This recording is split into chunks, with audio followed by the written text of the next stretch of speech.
Hey team! Been a while, I suppose. I am going to use this opportunity to check in about where I'm at in this YouTube process, give a little bit of insight on my reflections through this process, and where I hope to go. As a distraction, I'm going to be assembling the nurakir. I don't know how you pronounce this actually. I went to IKEA today, which was glorious. I went because I needed a desk and a bed, and like everything is out of stock. So I didn't get either a desk or a bed. Instead, I got this little stool that I'm gonna use as like a bedside kind of table. Oh, but I don't need. Do I need this tool? What do I have? Anyway, so let's begin.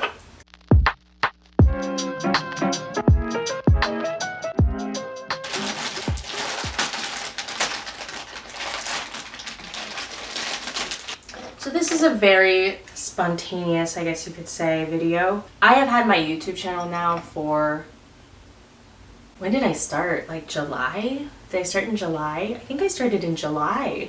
First off, I never ever thought about making a YouTube channel. I never wanted to make a YouTube channel. I didn't even know that that was like an option, that you could do that. The only ways that I ever used YouTube were to search for something specific. Like if I were looking for a specific video or like a music video or for a song, and that was it. I didn't even realize that you could go and look up all of these different videos on baking and cooking and like travel and technology reviews and all this stuff. I was like, wow, this is really wild. I literally found out about this like 5 months ago.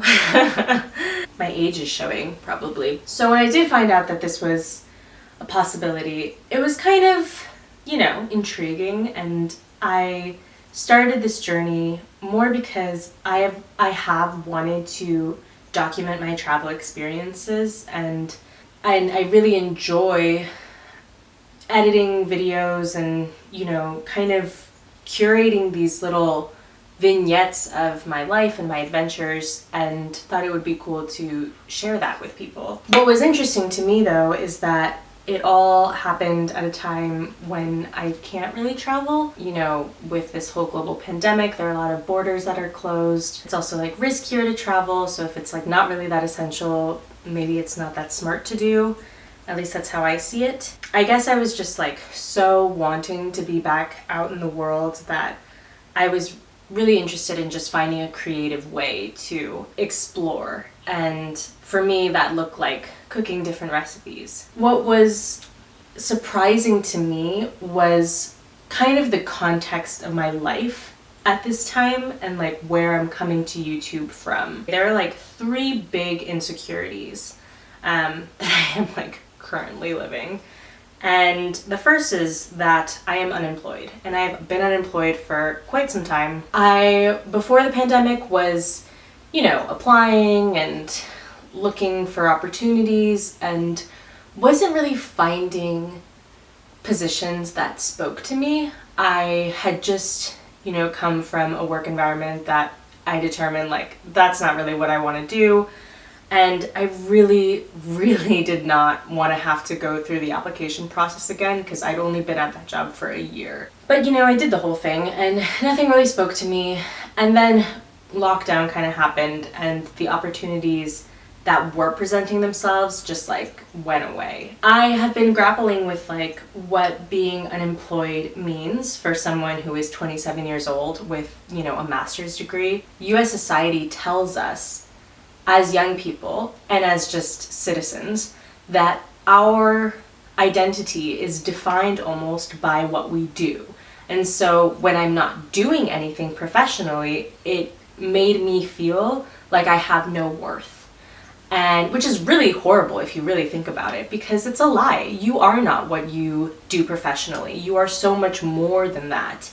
We in the US are groomed to believe that we need to work longer and harder than all of our other counterparts and peers. I, you know, struggled with kind of acknowledging that I needed space. I had been working so hard for so long and hadn't really had time to heal from a lot of toxic work environments that I'd been in or toxic relationships that I'd been a part of. Where does this go?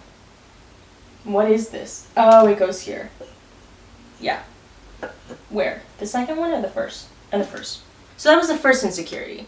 The second was that I am living at home with my parents. When I first moved back in October of last year, I really struggled with this. I very much wanted to return to the life that I had been living before, where I lived alone, I felt more independent. I love my family, I get along with my family really well, and I hadn't lived with my family since I was like 18 years old. And honestly, every year I spent like maybe 10 days max with my family out of the year, which to me, when I reflected on it, was pretty unacceptable because I really do like being with my family. It took me a lot of time to get to a point where I felt like comfortable with being at home and being supported by my parents. You know, I don't know about some of you if you have, you know, parents or family members or even just like chosen family in your life that will tell you like, you know, you always have a home, you can always come home. And for me, my parents always told me that since I left for college. And I was always like, yeah, whatever, like, I'm fine. You know, I finally realized what that meant is that like, here I am unemployed, coming out of work and living in Ecuador and knowing that like, I have some place where I can feel stable and also where I won't be pressured to go anywhere I don't want to go with my life. The third and final insecurity I think that I came to YouTube with was just like body image stuff, which is not abnormal. I think it's just that like in quarantine, like a lot of people, I've put on a lot of weight, and that is, you know, not really something that I like about myself, and have come to like just accept where my body is at because like what else can I do? It's what I got. These, what would have been barriers, these insecurities of mine really didn't stop me from coming forward with this video content and this channel. Yeah, I don't really know if that's interesting to you guys, but it was definitely interesting to me. Since then, I mean, I feel like a lot of where I'm at now is about acceptance. So where do I go from here, I suppose? First off, I will be in this position twirling this little thing for the rest of my life, it seems, because it's not going anywhere. I think I'll move on. I'm already having a bad relationship with this side table. Ugh, I hate you. Anyway, so where do I go from here? Well, as you may have noticed, my channel has kind of slowed down. I am not producing as much content. Ah, that was a breeze. Wow. I'm not producing that much content, and the reason is because I have been going through a bit of a depressive phase in my life. It's not funny, I don't know why I'm laughing. Yeah, I think like a month or so ago. Was it a month?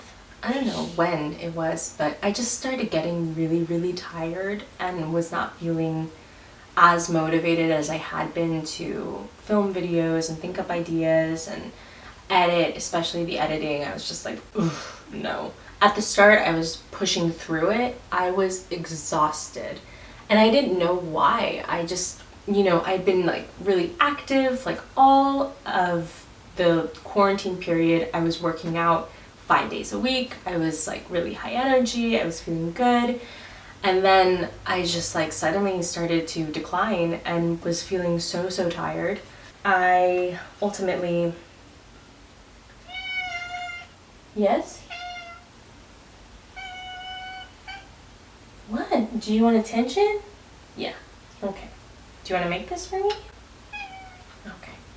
So I was just feeling really tired, and then kind of determined that to address my fatigue, I needed to address my gut health and work on building up my gut. I learned that I was having a hard time like assimilating my food. Like I was eating food but not really able to pull the nutrients I needed from this food, and I just like learned a lot of stuff about my gut. And so that has meant that I have had to remove certain foods from my diet. At first I was like, okay, this should only take like a month, right? So I took out a bunch of different kinds of foods that I had identified were, you know, not really good for my body at this time, then, you know, quickly realized this is gonna take more than a month. So I'm on month 2 now of not eating specific foods. What was surprising to me, I had done something like this before. I kind of anticipated that it was going to be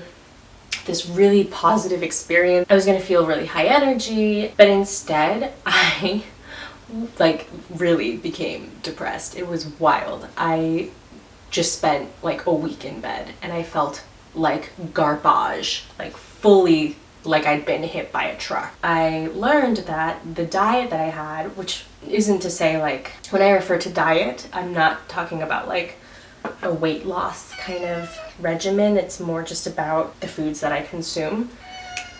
You need to not, okay? You really just need to figure out what it is you need and do it for yourself. So the diet I had was kind of an antidepressant because I would just like eat whatever I wanted, whenever I wanted. I was eating foods that weren't really good for my body at the time, and I was eating an abundance of those foods.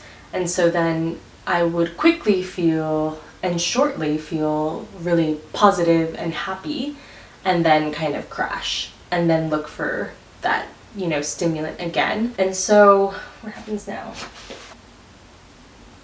Uh-oh. What? Oh yeah. Yes, okay. Because I had removed those foods from my diet, my body was just like, I'm dying, and like just went into full-on hibernation mode and just got really dramatic. And I was there just like, what is happening right now? Like, I should be feeling fantastic. I've, you know, eradicated certain foods from my diet that should be giving me more energy, and it's just like, no, on the contrary, my body just like collapsed in on itself. Yeah, it's just been a really interesting time because I've had to, for the first time in my life, really practice listening to my body and honoring what it has to say. I have never been someone who likes to take naps. I've never been someone who likes to take naps, but for the first time in years, I was just like trying to really listen to my body. And, you know, it's telling me I'm tired, so I am getting into bed, closing the blinds, and going to sleep for as long as I need to. And being patient with myself and giving myself the like kind of blessing and permission to rest. And that has been something that I continue to work on, and I think part of the reason why I'm making this video and talking about this right now is because one of the stressors that I have is knowing like I have this channel that I've been really wanting to dedicate my time to, and having this nagging feeling in the back of my mind. Making this video has been nagging at me, and all of these expectations that I have been putting on myself about where I should be and where I want to go have been just kind of consuming me and inhibiting the ability for me to really honor what my body needs, and that is just like complete and total rest.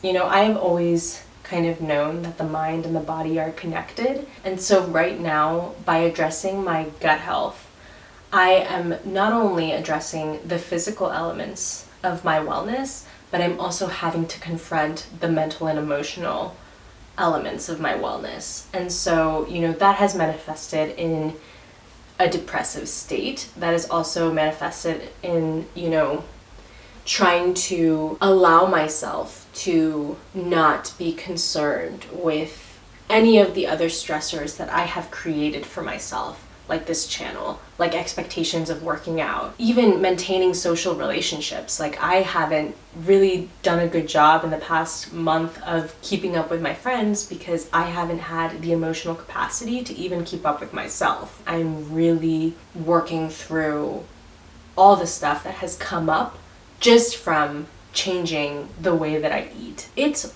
wild. I did not see this for myself this year, I will tell you that much. I will say though, I will be back. I mean, I'm back right now. I'm making this video. Like, I'm doing this. Where does this go?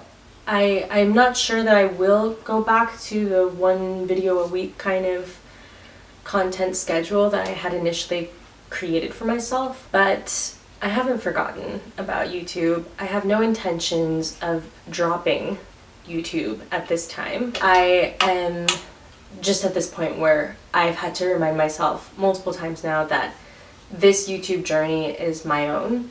I think my favorite thing actually about posting on YouTube has been reconnecting with friends who I haven't really talked to in a long time. I was initially pretty insecure about coming into the YouTube world because it just felt very like almost superficial actually. And yet I have had some pretty, you know, incredible responses, and my favorite has definitely been from friends who I haven't been able to see for a long time, saying that it was like we're hanging out again.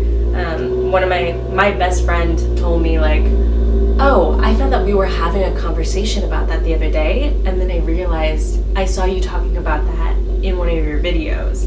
But she like literally felt that we had been talking about it, but we weren't. I was just, you know, had filmed something and put it out there. I've run out of things to say. I've bared my soul to you all, and it didn't take as long as I thought it would. Or this took longer. Okay, I'll be back. I just finished making my IKEA stool. Took a lot longer than I thought it was going to, but I was also kind of distracted. I want to show you my new stool. I set it up as my little bedside table, so here it is. Here it is, looking beautiful. Look at that craft work. Thank you so much for watching me put together this gorgeous end table. I'm grateful for your support. Please like, comment, and subscribe as usual, and I will see you all very soon.